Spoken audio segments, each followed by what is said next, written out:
What's up, human friends? This is Take It the Tiger coming at you with another video. This time I have an item that I've been eyeballing for a little while now, which is the Sony HT-X8500 Soundbar. It features Atmos Dolby surround sound, and I am thrilled to be able to tell you what I feel about this device and kind of unbox it for you today. So basically, sit back with me and we are going to take a look and see how this thing sounds and what I think about it and if it should be an item for you to choose. So sit back and chill and let's take a look at this thing. All right, let's get to it.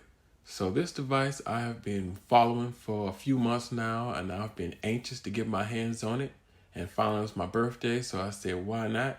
So I actually had to travel to a Walmart that's a little out my ways to actually get my hands on it because none of the local Walmarts had it. And it was the only place that seems to carry this in the US from what I can see so far after doing some investigating. So this particular soundbar, it features Dolby Atmos surround sound or simulation, DTS-X. Also features a virtual surround sound engine, all coming through at a 2.1 channel soundbar with a built-in sub, which makes it kind of unique because it has no actual separate subwoofer. It allows 4K pass-through the HDMI and Bluetooth.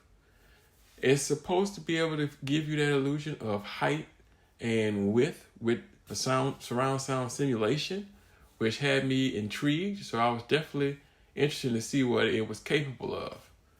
So what I'm gonna do now for you guys is go ahead and do a little unboxing so we can see what's in this thing. I personally am a fan of simplistic things and Sony as a company in general. So I'm super excited to see what's in this thing.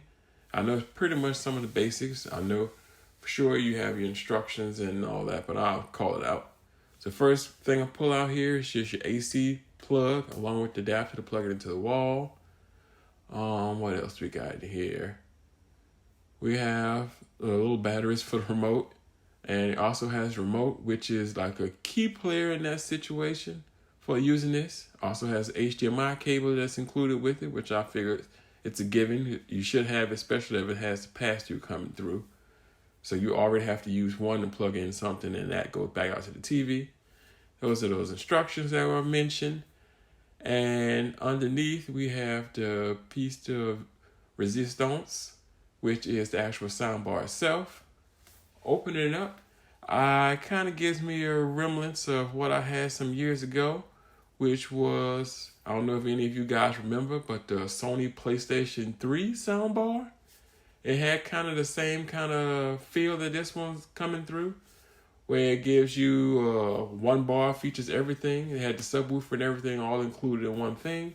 And that was the first soundbar I ever owned. And I had that when I stayed at my parents' house and I was limited on space. This soundbar, to me, I like the design of it. It's very small and simple, and I like stuff like that. If you guys know me, you know that I'm a fan of small things and tech.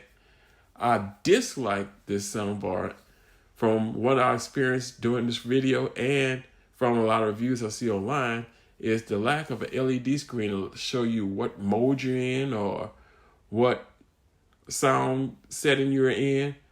It just doesn't have a display designated to show you those, so let you know, hey, which sound setting I'm set it in. It just has LED lights on the top that lights in different patterns to let you know what you select. It also features a HDMI TV input, output, and optical cable.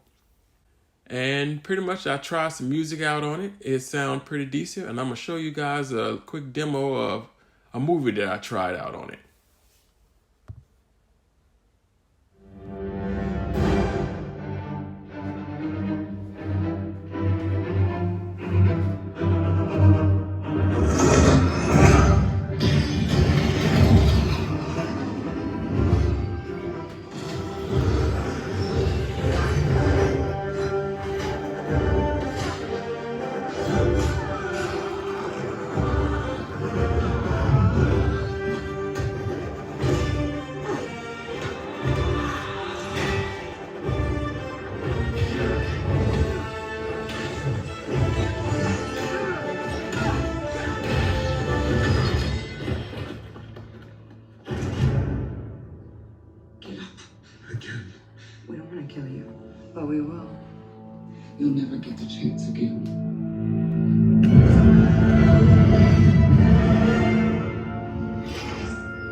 conclusion when it comes to this soundbar. I'm a fan of Sony products. I've had a lot of Sony products in the past, and this to me is kind of a hit and miss. Certain moments, like when I'm playing music, it sounds great with some songs, not all songs. When I'm watching movies, it's okay. But for the price tag that it's coming at, for that $300, it's kind of a hard sell for me due to the fact that I know that I can get something better for that price. So my overall recommendation for this, if you're someone that's in a small space and you like that certain simplistic look with that big sound, this will work for you. But somebody like myself that's kind of used to that 5.1 digital Dolby surround sound with the multiple speakers, this is kind of not going to work for me. So this is one of those hard decisions for me where I say, I'm not too impressed with this. If I had to give it a rating, I would definitely say it's an okay. It's not bad, but it's not great neither. Which for that price tag, I feel like it should.